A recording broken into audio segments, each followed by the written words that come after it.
It's been a really, really interesting experience. I can honestly say I've probably learned more at this conference in the last 2 days than I have in many of the other conferences I've attended in the last few years, including those ones that I've helped to organise. So congratulations to the organisers. So I want to start with 2 confessions. So the first confession is that I did actually learn Spanish about 25 years ago, but I've forgotten almost every single word of it, I'm afraid. So the 6 words at the beginning were the limit. My second confession is that I'm a communications professional, and I've been a communications professional for more than 25 years. Now, why is that a confession? Well, one of the things I've found during the course of the last 2 days is that I've become more and more in awe of the scientific and academic credentials, thinking, and quality behind most of the speakers and those involved with the conference. I hold a mere bachelor's degree. I'm not a professor of communications. I'm not even a doctor. I don't even have a master's degree. So I'm probably the least qualified person in this whole room. I might hazard a guess. And the other reason that's a confession as well is that I think there's sometimes an issue within universities around employing people like me. So some people say, well, academics, we are communicators. It's what we do. We communicate with students. We communicate our research. Why do we need to spend large sums of money on people like you?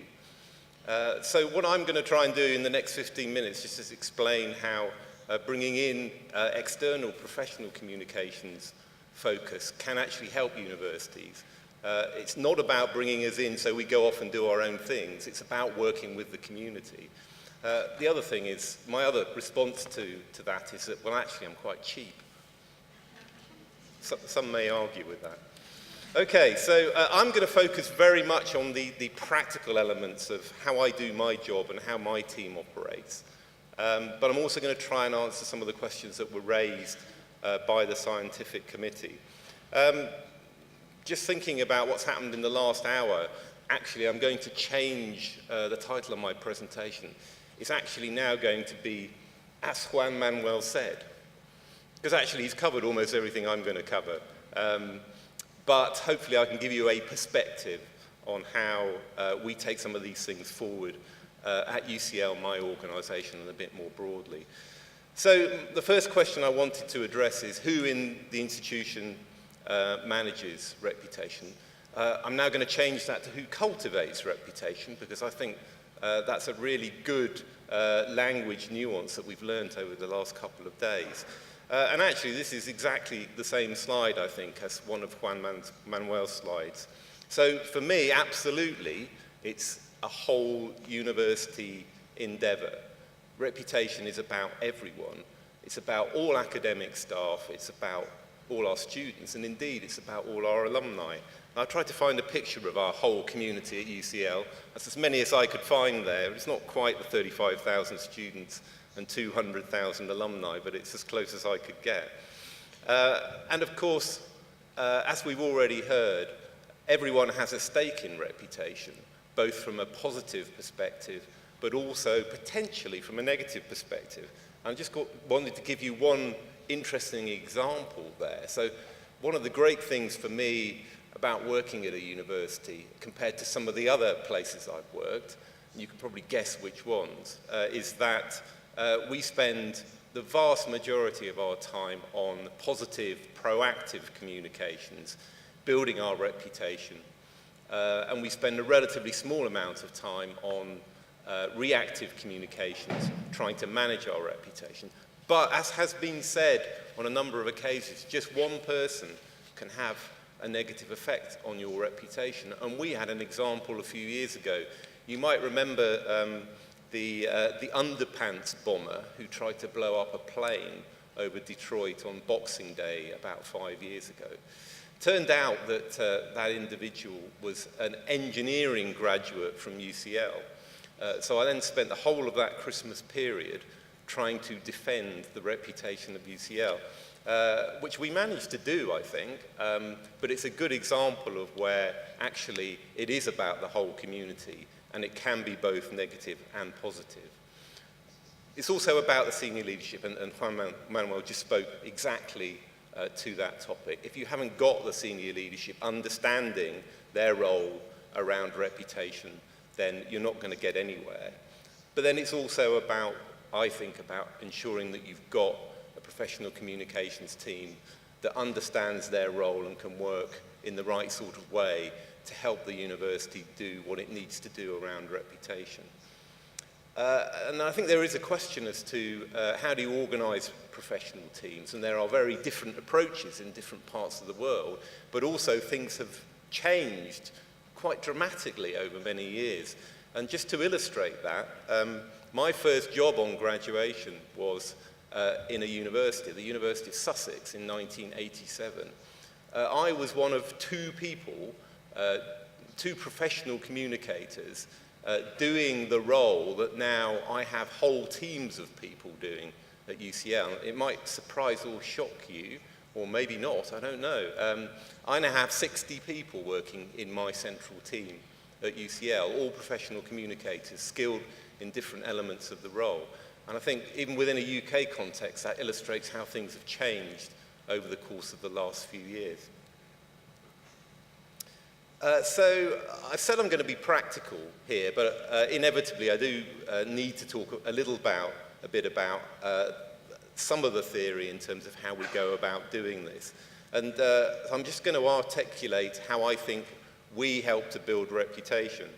So I think the first thing, and again, this has been reflected upon in many presentations, is that your reputation has to be built on the strengths and the character of your organisation. And absolutely, it has to be focused on the strategy. What does the organisation say it's going to do? And I'll come back to that in my subsequent slides. Secondly, it's really important that we achieve internal buy-in. And again, we've heard that discussed this morning. If the institution as a whole, if the people who work within the institution aren't on board with what we're trying to do, then we really aren't going to be successful. And I've found over time that actually the role of the communications department has become equally about engaging with people internally to ensure that we can be really successful in projecting our external image. The third thing for me, and again, Juan Manuel talked all about this, is about understanding our stakeholders, or our key audiences, as I call them, and what drives them. So what do they think about us? But how do they want to be communicated with? How do they best pick up information, and how do they like to engage with universities? And that's absolutely critical to what we do. And then we need to have a structured and targeted communications program, and I'll talk a bit more in a minute about how we go about doing that within our organisation. But always understanding that we need to manage those risks to reputation. We can never be in a position where everything we do is positive and proactive. We need to be aware of the risks. But really importantly in this whole process about building reputation, it isn't about the communications department. It isn't about what we say about the brand of the organisation. Ultimately, it's about the delivery of the key academic mission of the organisation. So ultimately, and I think we've heard this discussed throughout, it's about what's unique about a university. That has to be the basis on which we build reputation. So we've heard lots and lots of different approaches to strategy, to models, and I would expect that in this conference of all conferences, with its more intense academic focus. I've indicated that I sort of feel a bit of a fraud in not being part of that same academic environment, but what I've found is that coming up with a very, very simple model which describes how we go about this strategic process within the university can be really, really powerful. And one other thing I'd say is that it's also incredibly important to think about language. It's very important when you're engaging within the university not to get drawn down into marketing jargon. And I think this is one of the challenges where external skills and experience has been brought in from other worlds into university communications, sometimes people come in and start to use the same jargon that they've used perhaps in the corporate sector. And that goes down, as we say in the UK, like a lead balloon. Academics really don't like the jargon that marketeers use. I don't like the jargon either. I don't know whether we're currently with the 4 Ps, or is it the 7 Ps, or by the time I finish it might be the 12 Ps. I think it's really important that we avoid that. So what we've tried to do is construct this very, very simple model for how we go about developing strategic communications, and then use this all the time with the people we're engaging with. So this model starts, again, with this idea that if we're going to cultivate the reputation of UCL, it's got to be based on what the institution is all about. It's got to be based on our corporate strategy. It's got to be based on the institutional objectives. And I think one interesting point here is I've got this quite large team, but actually, if I had a team 3 or 4 times the size, those people could always be kept busy doing some sort of communication, because there's an incredible amount of interesting stuff that's going on in a university. So we have 4,000 active researchers. I would hope they're all doing something that's of interest to someone out there and can be communicated. But if we were chasing down every single bit of potential communication, it would be very hard, I think, for us to build a coherent and focused view of what the university is all about, and therefore to build our reputation. So we need to come back to, well, what are the things out there that actually help us tell our story about the corporate strategy of the institution and what we're trying to achieve. So that has to be the starting point for the model. The second bit is about audiences or stakeholders. We need to understand, as I've already said, who they are, and we need to understand more about what drives them. And if we haven't done that, we are just not going to be successful. I don't know how many conversations I've had as a communicator over the years with people where I say to them, well, who's your key audience? And they say, the general public. Well, really, our audience can't be the general public, because we can't construct a message that's going to hit with the whole of the general public. They may be an audience further down the line, but that can't be our starting point. We need to be clear that we're talking to particular audiences for particular reasons. So really understanding those audiences is the second part of the model. The third bit then is about the message. So we need to construct appropriate messages that engage with the audiences that we've identified in order to deliver that idea around the reputation of the institution. And with messaging, you need to have top-level messages for your organization, but you also need to have targeted messages. And then finally, you come to the channels. What channels do you use? And any professional communicator in the room, or anyone who works in a communications department, will have these conversations all the time. Someone comes to you and they say, I need a Twitter feed, I need a brochure, I need a website. And for me, that's the wrong place to start. The right place to start is, well, what are you trying to say? Then it's who are you trying to talk to? Who are the audiences? Then it's the messages. And finally, let's work out what is the best channel for you. And actually, we found this model to be incredibly useful engaging with people within the university. And there's a real measure of success for me that several of my most senior academic colleagues often repeat in meetings that I'm in that, well, wait a minute, have we thought about the audience? And that's a real measure of success. And I think by keeping it very simple, by keeping it very, very focused, that can actually help you to deliver this more strategic approach to communications. So now I'm just going to spend a few minutes talking about the actual stuff that we do, because we've talked more about the concepts over the last couple of days, and hopefully over the next hour or so we can get into a bit more detail about what we're actually doing. So I call this the reputation toolkit, if you like. This is what we have within our team. This is what we're working on in order to help to develop the reputation of the institution. But always let's remember that we've got to start at the top there with that focus on delivering excellence in teaching, research, and innovation or knowledge transfer. So again, we're not doing any of these things for the sake of doing them. We're doing them in order to support the academic mission of the institution, and that's really important to understand. So I won't go through all these in any great detail, but just touch on a few key issues. So we've talked about branding, the use of the word, and whether it's right or not. But just again, picking up on some of the things Juan Manuel talked about this morning, I think there are two key things around branding. One is actually focusing around what is the essence of the institution that helps us drive the messaging and drive that understanding of what we're saying to people. So branding really helps us do that. Secondly, it is fundamentally about coming up with a visual representation of the institution. And I actually think this is probably more important for universities than it is for many other organizations, because we tend to be very diverse, we tend to be very devolved, we tend to have very, very strong sub-brands in our individual schools, faculties, institutes, centers. So it's actually very important to have a strong visual identity for the institution as a whole, which helps to bind together that very disparate institution. And if you don't have that, if you don't work on that, and if you don't crucially get buy-in from the rest of the organization, you'll find it very difficult to build the reputation of the institution as a whole.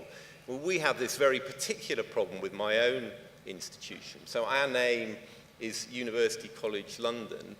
There's also something called the University of London, which is a very complex beast. It's not really a university in the same way that most of the organizations represented here. It's more of a federal structure. But of course, particularly internationally, talking about the University of London is much easier than talking about some of its constituent parts. So that's a challenge for us. There's also the fact that if you say University College London in somewhere like China, actually it doesn't translate, because a university and a college are completely different things. So that's a big challenge for us. So our way of dealing with that challenge is calling ourselves UCL, branding ourselves UCL. The visual identity you hopefully will find on pretty much every piece of communication that comes out from someone in our organization. If you find some that hasn't, then please let me know and I'll get on to them. And for us, it's a very much a long-term process. We aren't going to instantly expect name recognition for UCL around the world within the first 2 or 3 years. Some of my senior colleagues think we should be able to do that, but it's my job to disabuse them of that notion. But it's very much a long-term plan to do that, and visual identity is an important element to it. Let's just talk very briefly about media relations. There's something interesting about media relations in that if you go back 10, 15 years, communications was all pretty much about media relations. Now, given the growth of different types of media, of the social media, there's often a question, well, why are we still bothering with the mainstream media? I think it's really important to recognize that for many of our key audiences, mentions in the mainstream media are still the most important, the most effective way of getting your messages across, and we shouldn't forget that. It's also the case that I think universities are in a really unique position to work with and engage with the media, partly because they like research stories. They like the fact that something's new. You know, the number of times you'll listen to a radio broadcast and there isn't a research story would be very small, I think.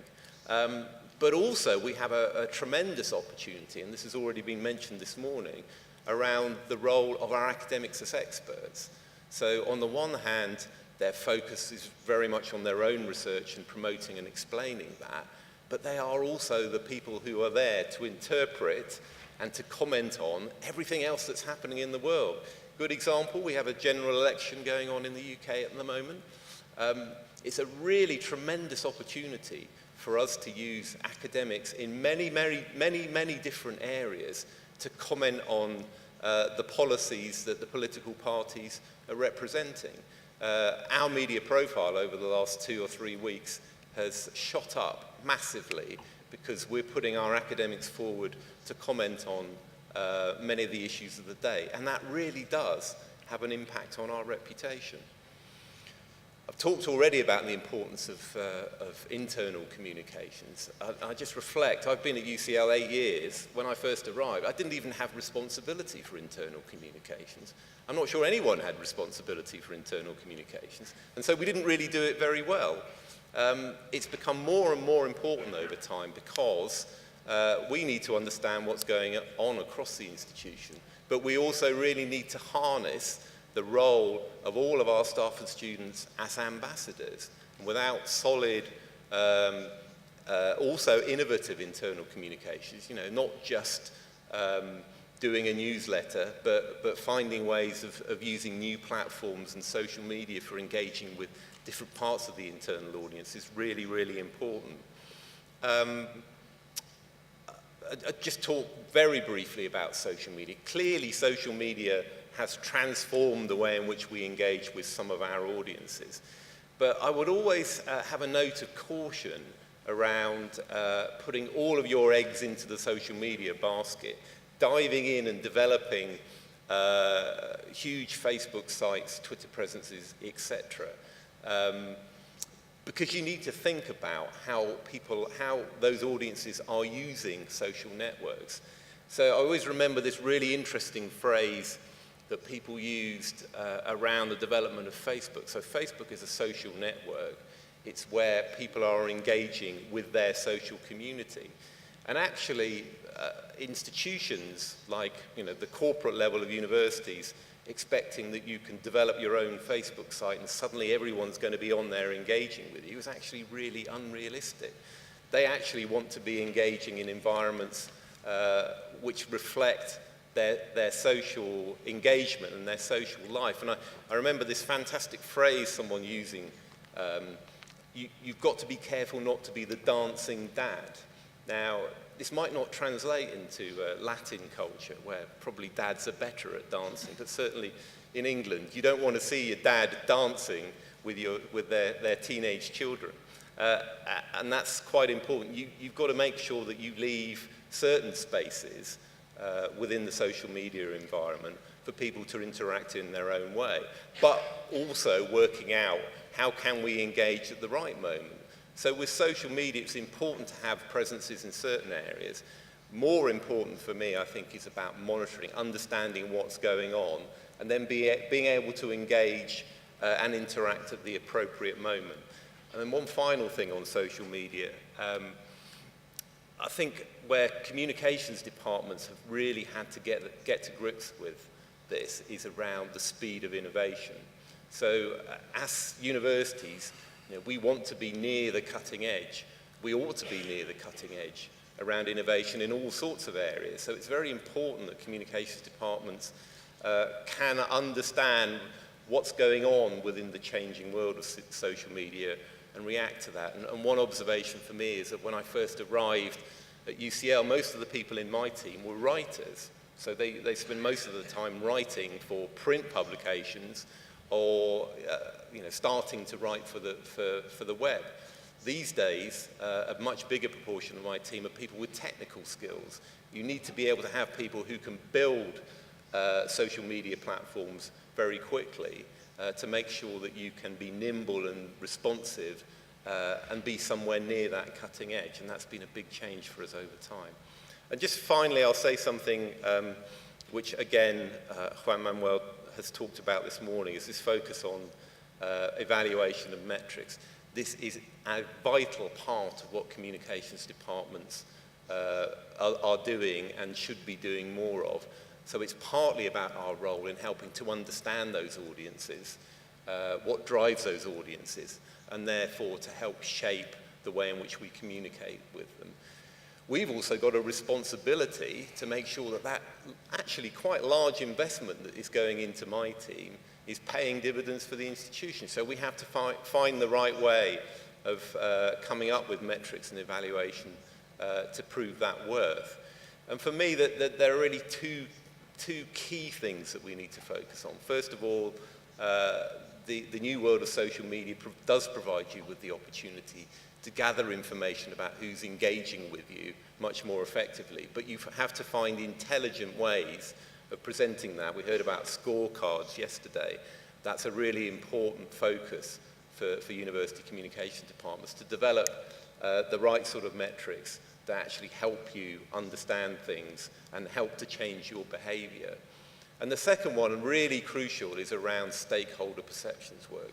I think that the most important part of our toolkit in many ways, to do many of the things that Juan Manuel was talking about this morning, is to make sure that we are engaging effectively with our stakeholders and we understand them, that we survey them on a regular basis so they can tell us what do they think about what we're doing, but also how do they want us to engage with it. So for me, that's a really key part of our toolkit.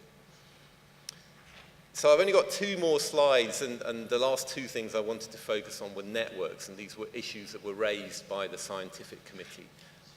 So the first one is around internal networks, and this partly builds on the focus on internal communications I've already talked about, but actually it speaks to the fact that in universities as big, diverse organizations, even if you've got a big central team like I have, you cannot hope for that central team to be coordinating all of the communications for the institution.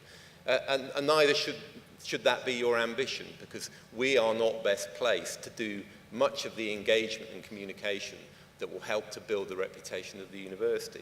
So we need to be focused on the corporate priorities and messages.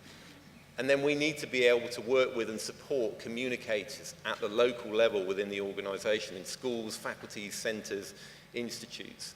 And one of my successes, I think, over time is to encourage deans and others to invest in local professional communication support that can help to coordinate activity in their own area, and then helps to work as part of a broader team supporting what we do at the institutional level. And of course, there are also hundreds, if not thousands, of people working in a big organization who have a bit of communications tied into a wider role. And they may be academics, they may be administrative staff, but many people will have part of their role running the website of their part of the institution, organizing events. So the other critical thing for me is making sure that we can support those people to do their jobs better. And we've developed what we call the UCL Communications Network. Around about 1,000 people are signed up to this virtual network. And I've just given some indication of how we drive that network to improve the way in which we deliver reputation.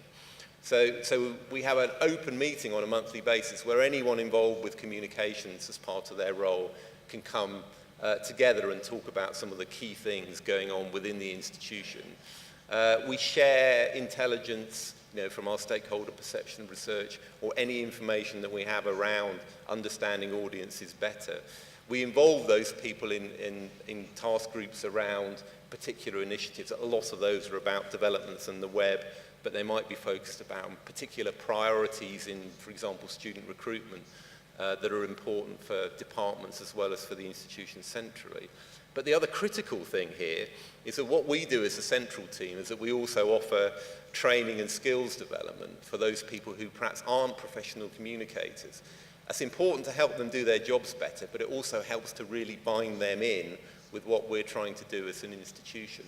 And that part of the way in which we manage the process of looking at reputation is becoming more and more important, and the better we get at empowering those communicators at the local level, the more successful we'll be in helping to build our reputation. And then finally, let's just talk a bit about external networks. This was raised by the scientific committee. And there are a couple of questions. So, can universities working together get better at building reputations? And for me, there are 2 elements to this.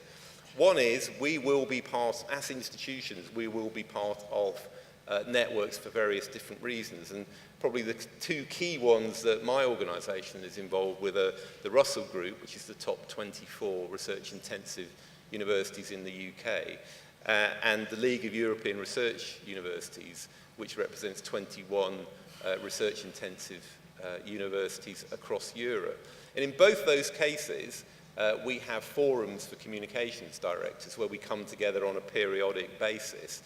And I have found those to be incredibly useful, both in terms of sharing knowledge about what's going on with our own areas, but but actually also in focusing in our resources in achieving particular requirements that ultimately help build the reputation of the networks, but also of our universities individually. So with LERU, for example, it has a very, very strong focus on the European Union, on influencing policy in the European Union, but also actually on helping to tell the story about how universities are a really critical part of the development of European economy and European society. So those external networks are a really valuable and important way of helping to develop our reputation. And then finally, I'm going to talk about the World 100 Reputation Network, of which I'm the chair. And you heard from Louise Simpson yesterday talking about the research that's undertaken by that network. So this is a network of people who do my job in top universities around the world. So you have to be in one of the top 200 universities in the three core global rankings to qualify. But the way in which that reputation network works is in terms of supporting us in doing our jobs better, in learning more. So we have an annual research project, and Louise presented a previous project yesterday. We have an annual conference which brings together speakers from right across the globe. And we meet and support each other on a regular basis, focus very much on this whole issue of reputation. And we reach out and engage with different sectors, with the corporate sector, with the voluntary sector, with different areas, which really helps us do jobs better. So my conclusion around the whole issue of networks is that they are really vital and important. And I guess there's an overall sense within the university environment that whilst often we're competing with people within these networks, actually collaboration is more important. And I think that speaks to the way in which the academic environment works. And as communicators, we should be part of that as well. So I think I've come to the end of my time. Just one thing to say. So I've explained a bit about how we do communications within UCL. So are we successful at this? Well, I don't want to, I could mention the rankings. I've been trying to avoid it, but you know, within some of the rankings, we are placed extremely highly. Oh, okay, I'll mention it. We're joint 5th in the QS World Rankings with Oxford, so that maybe says something about our success. Secondly, though, and perhaps more importantly for me, just thinking about the discussion this morning and around this focus on strategic communications. In the last 2 years, we've had a new rector at UCL, and he's come in and developed a new strategy. And what we've been able to do is to make sure that communications and engagement is one of the 12 key pillars of that strategy. Now, for me, that is a success because it shows the institution as a whole understands the importance of reputation and is committed to it in terms of the way in which it will develop in the future. So thank you very much for listening. I look forward to questions.